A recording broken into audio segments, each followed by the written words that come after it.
Selamat pagi anak-anak, berjumpa kembali dengan Ibu Rita dalam PJJ tematik. Tema yang kedua, udara bersih bagi kesehatan, Rabu 1 September 2021. Anak-anak, bagaimana kabar kalian? Pagi ini tentu kalian semua dalam keadaan sehat ya, badan segar dan juga penuh semangat. Anak-anak sudah siap ya mengikuti pembelajaran? Siapkan tematiknya ya. Kalau misalnya sudah kalian print e-booknya, boleh kalian siapkan. Baik anak-anak, sebelum kita memulai pembelajaran, mari kita awali dengan doa terlebih dahulu. Dalam nama Bapa dan Putra dan Roh Kudus. Amin. Tuhan Allah Bapa kami mengucap syukur dan terima kasih karena Engkau telah menganugerahkan rahmat kepada kami, rahmat yang kami butuhkan satu persatu. Tuhan, pagi ini kami akan memulai pembelajaran tematik. Hadirlah di tengah kami ya Tuhan, terangi pikiran kami agar kami dapat mengikuti pembelajaran dengan baik. Singkirkan segala penghalang yang akan mengganggu konsentrasi kami dalam belajar. Semua ini kami mohon dengan perantaraan Kristus Tuhan kami. Amin. Dalam nama Bapa dan Putra dan Roh Kudus. Amin. Anak-anak, tema kita, tadi tema yang kedua, dengan subtema memelihara kesehatan organ pernapasan manusia. Apa yang akan kita pelajari? Yaitu hak, kewajiban, tanggung jawab terhadap kebersihan lingkungan, kemudian membuat kalimat pertanyaan dan jawaban sesuai dengan isi bacaan. Oke. Adapun KD-nya atau kompetensi dasarnya, KD 3.2 memahami hak, kewajiban, dan tanggung jawab sebagai warga negara dalam kehidupan sehari-hari. KD 4.2 menjalankan hak, kewajiban, dan tanggung jawab sebagai warga masyarakat dalam kehidupan sehari-hari. Ini muatan PPKN-nya. Muatan bahasa Indonesianya, KD 3.2 mengklarifikasi informasi yang didapat dari buku ke dalam aspek apa, di mana, kapan, siapa, mengapa, dan bagaimana. KD 4.2 menyajikan hasil klarifikasi informasi yang didapat dari buku yang dikelompokkan dalam aspek apa, di mana, kapan, siapa, mengapa, dan bagaimana menggunakan kosakata baku. Nah, indikatornya yang pertama menjelaskan cara menjaga kebersihan lingkungan masyarakat, menjelaskan hak memperoleh udara bersih, menjelaskan kewajiban menjaga kebersihan udara, menjelaskan tanggung jawab membersihkan udara, membuat kalimat tanya sesuai dengan isi bacaan, dan membuat kalimat jawaban dari kalimat tanya dengan kalimat yang tepat. Tujuan pembelajarannya yang pertama, setelah mengamati gambar, siswa dapat menjelaskan cara menjaga kebersihan lingkungan masyarakat dengan benar. Melalui kegiatan menyimak penjelasan guru, siswa dapat menjelaskan hak memperoleh udara bersih. Melalui kegiatan menyimak penjelasan guru, siswa dapat menjelaskan kewajiban menjaga kebersihan udara. Melalui kegiatan menyimak penjelasan guru, siswa dapat menjelaskan tanggung jawab membersihkan udara dengan benar.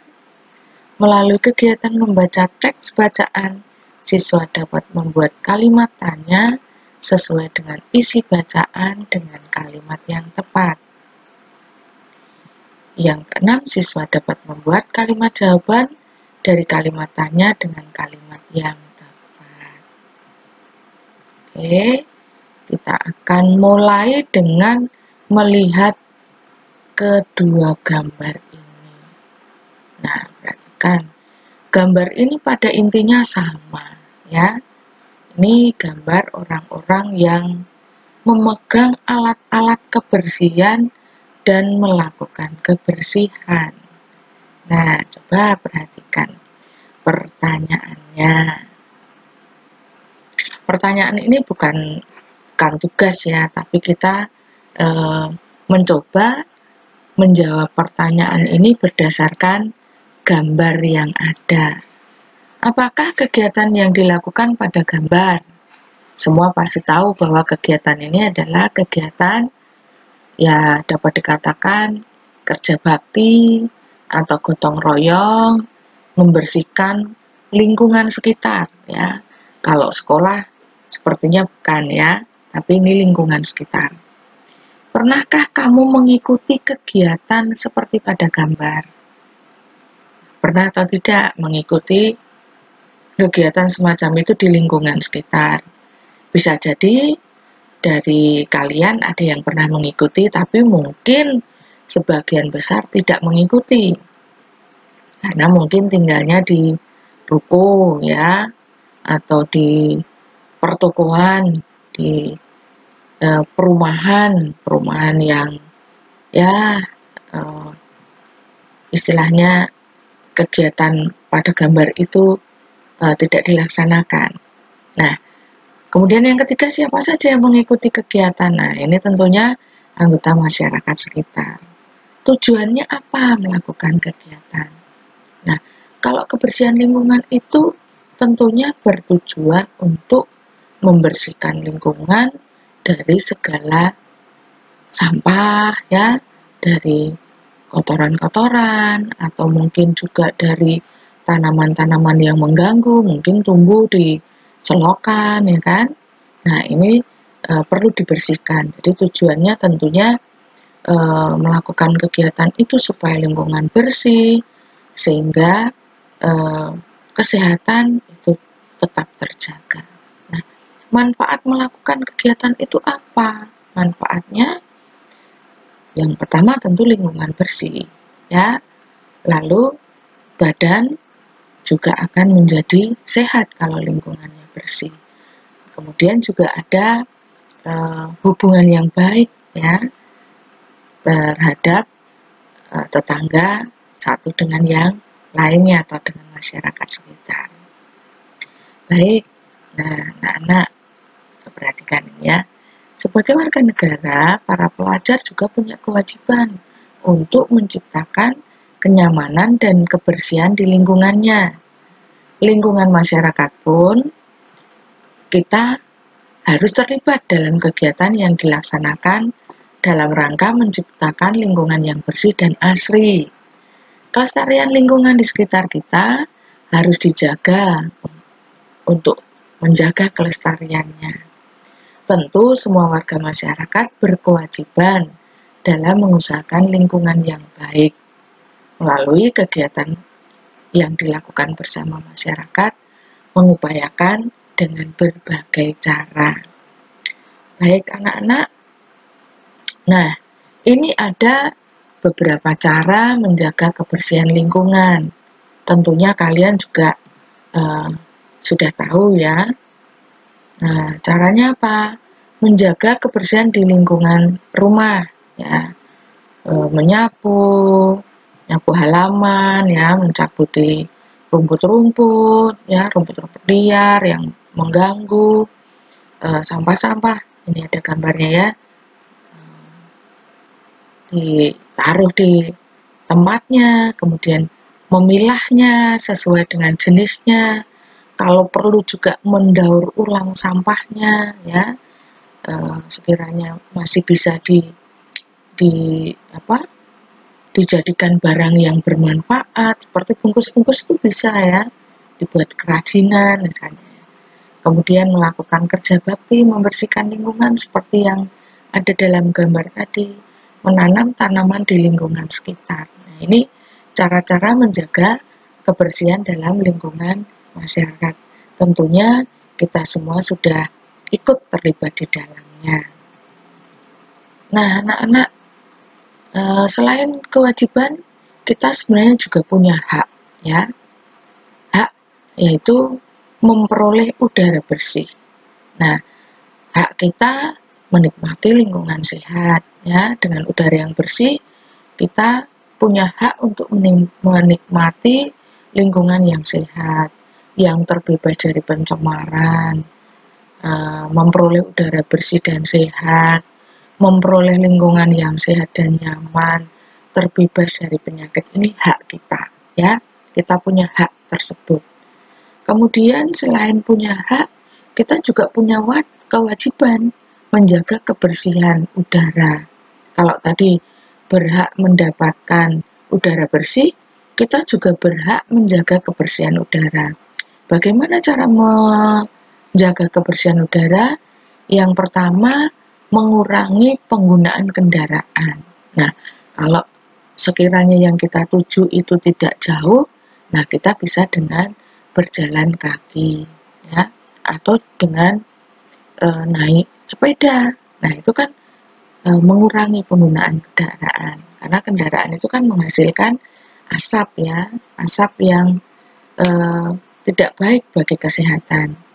Kemudian melakukan penanaman pohon, tadi sudah disinggung, menjaga kelestarian lingkungan. Nah, penanaman pohon itu juga upaya menjaga kelestarian lingkungan, mengurangi penggunaan gas kimia. Nah, penggunaan kendaraan bermotor tadi juga termasuk mengurangi penggunaan gas kimia, ya.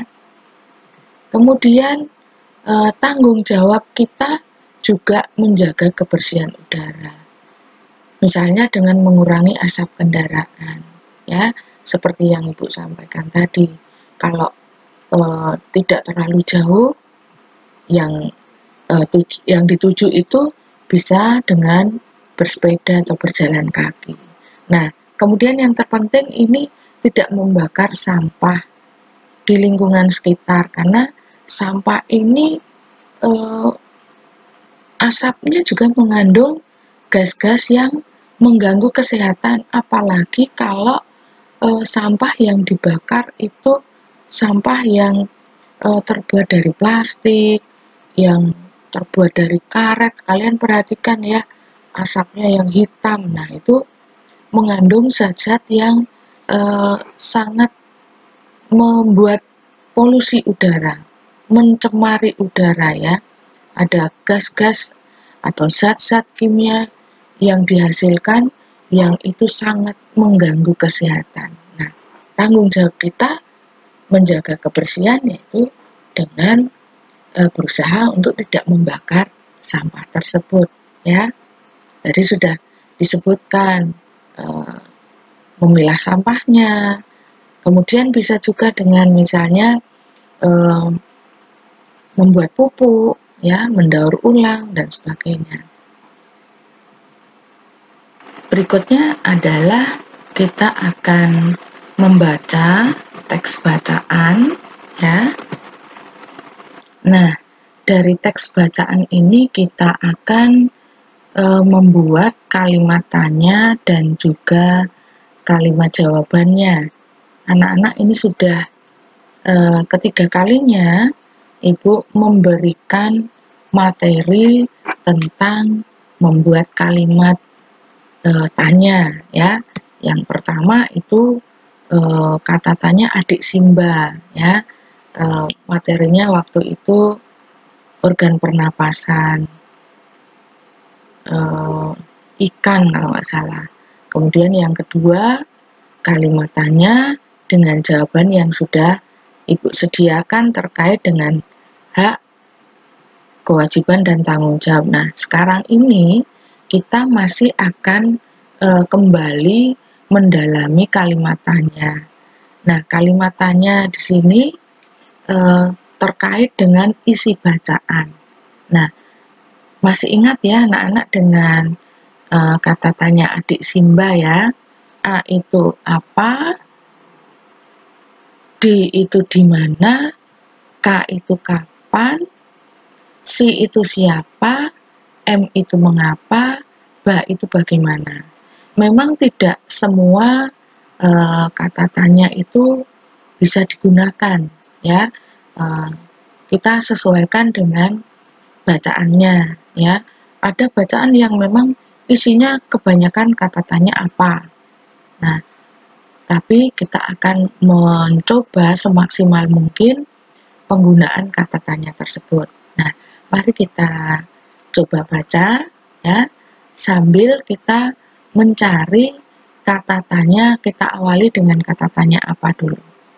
Coba perhatikan.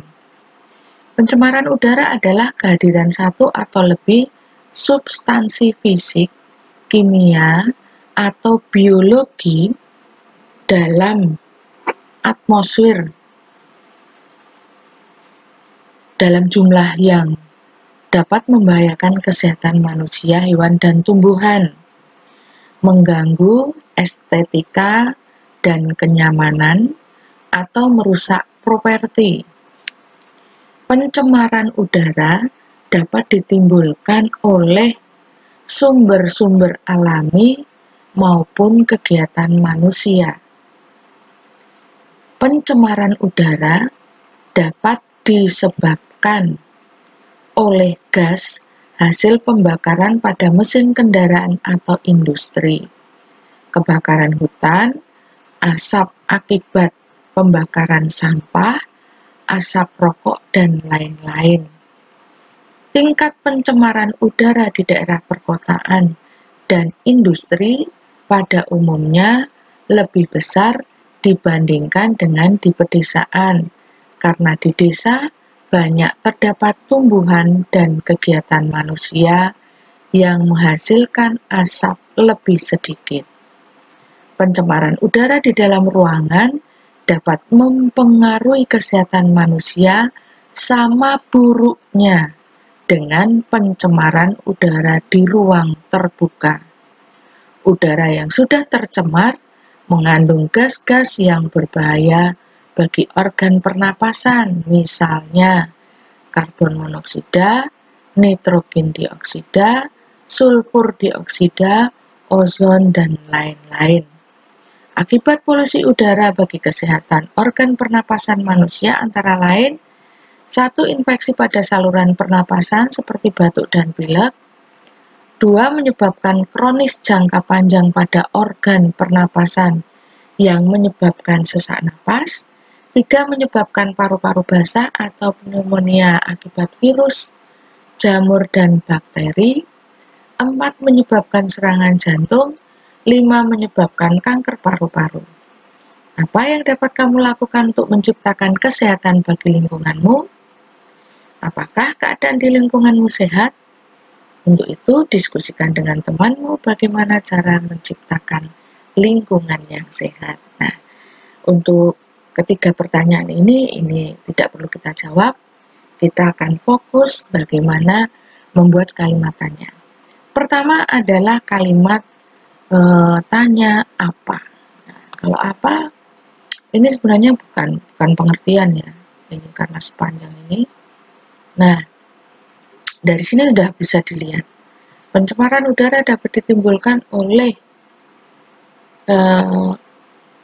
sumber-sumber alami maupun kegiatan manusia. Nah, ini kan lanjutannya nih. Pencemaran udara dapat disebabkan oleh gas hasil pembakaran pada. Nah, di sini ini bisa menjadi kalimat tanya. Nah, apa kalimat tanyanya? Mari kita lihat. Nah, kalimat tanya dengan kata tanya apa? Nah, ini tadi yang Ibu katakan. Apa saja penyebab terjadinya pencemaran udara? Jawabannya, ingat, menjawab pertanyaan seperti ini kita gunakan pengantar. Pengantar itu kita ambil sedikit dari pertanyaannya. Ya. Nih. Pencemaran udara dapat disebabkan oleh gas hasil pembakaran pada mesin kendaraan atau industri, kebakaran hutan akibat asap akibat pembakaran sampah, asap rokok, dan lain-lain. Nah, ini kata tanya apa? Sebenarnya kata tanya apa itu masih ada beberapa lagi ya. Coba kita lihat kembali.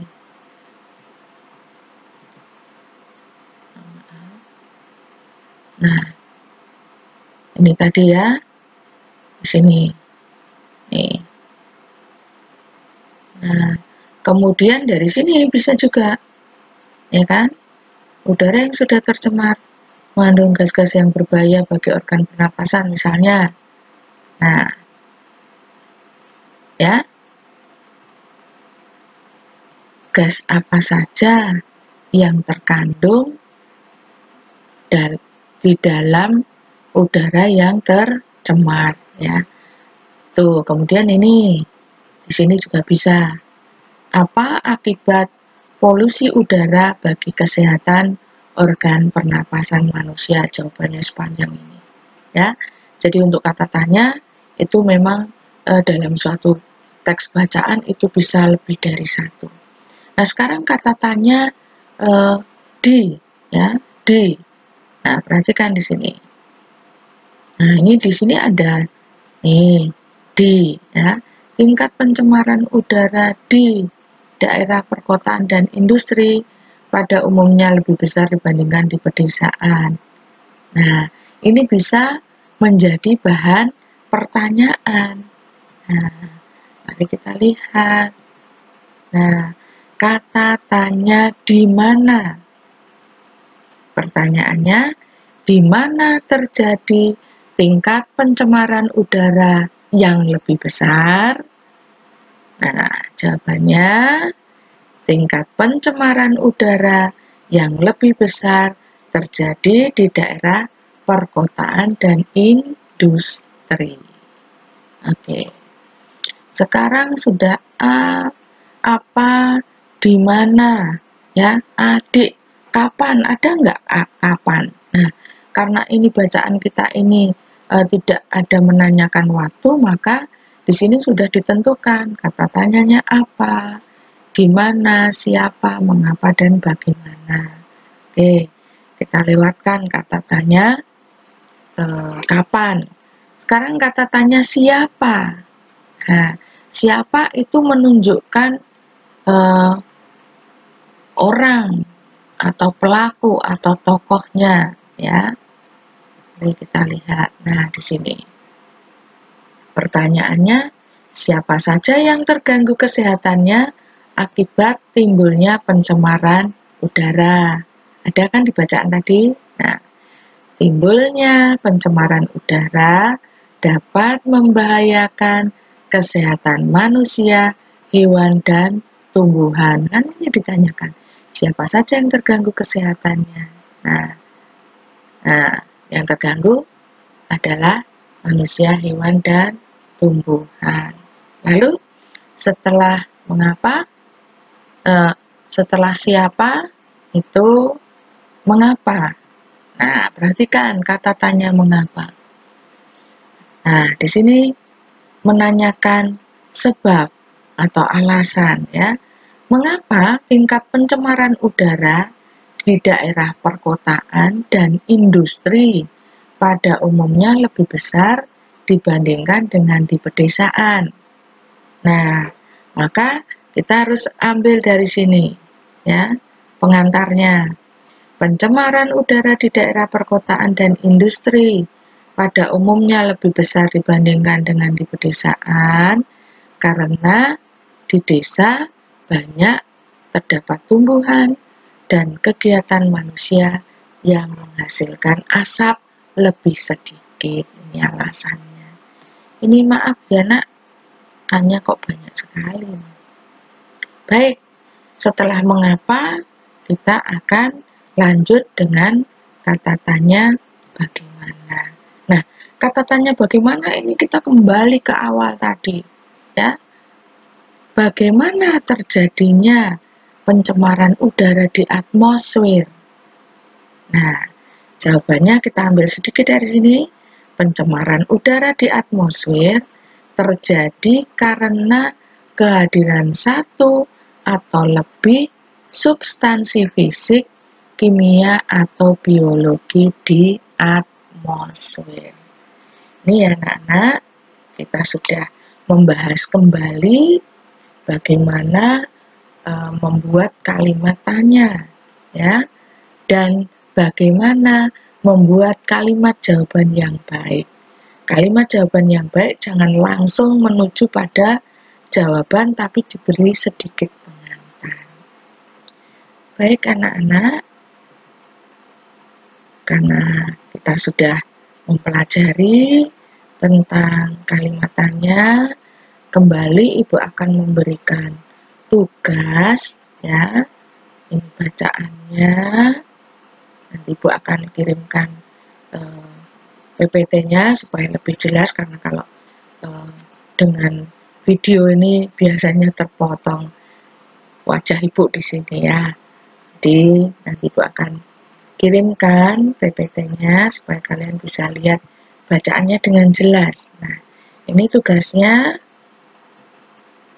ya. Setelah membaca bacaan, buat kalimat pertanyaan dan kalimat jawaban sesuai dengan isi bacaan. Anak-anak yang diminta masih 5 ya. Apa, di mana, kapan, siapa, mengapa. Ya. Kalimat pertanyaannya bagaimana, lalu kalimat jawabannya.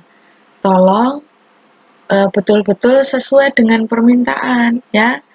Jangan nanti ada 3 kalimat dengan menggunakan kata tanya apa, ada 2 kata tanya siapa, ada 3 kata tanya mengapa, misalnya, bukan begitu ya.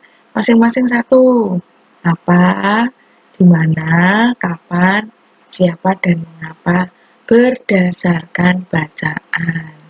Oke, ya. Kali ini kalian membuat kalimat pertanyaan sekaligus jawabannya sesuai dengan isi bacaan. Jelas ya anak-anak tugasnya ya. Baik anak-anak, kita sudah sampai di penghujung pembelajaran kita.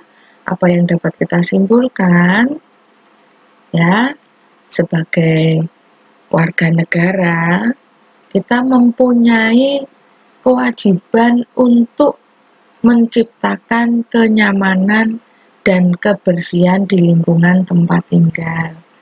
Kita harus terlibat dalam kegiatan yang dilaksanakan dalam rangka menciptakan lingkungan yang bersih dan asri. Melalui kegiatan yang dilakukan bersama masyarakat, mengupayakan dengan berbagai cara. Nah, setiap warga, tadi sudah disebutkan, dijelaskan, memiliki hak untuk mendapatkan udara yang bersih. Juga memiliki kewajiban serta tanggung jawab untuk mengupayakan udara yang bersih.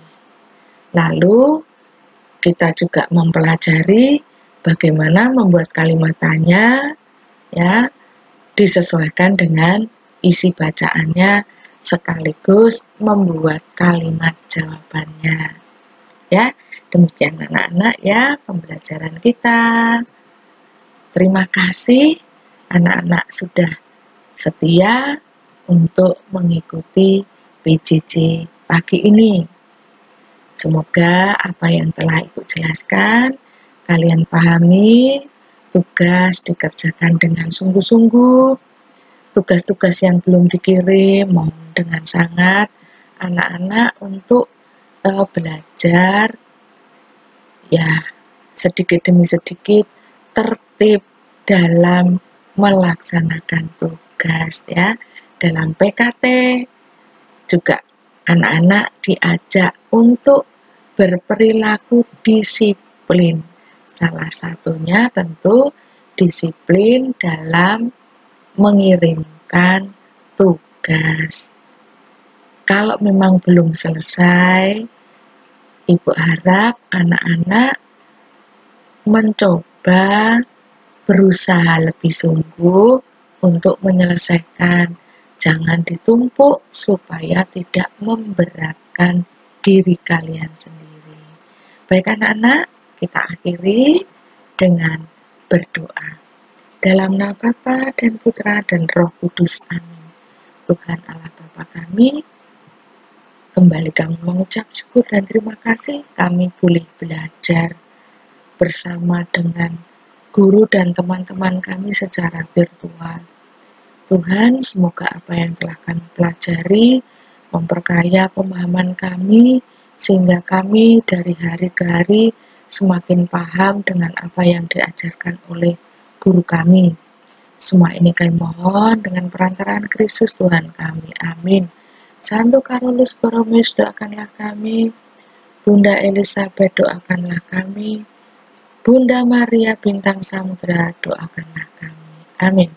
Dalam nama Bapa dan Putra dan Roh Kudus. Amin. Sampai jumpa kembali anak-anak dalam PJJ berikutnya.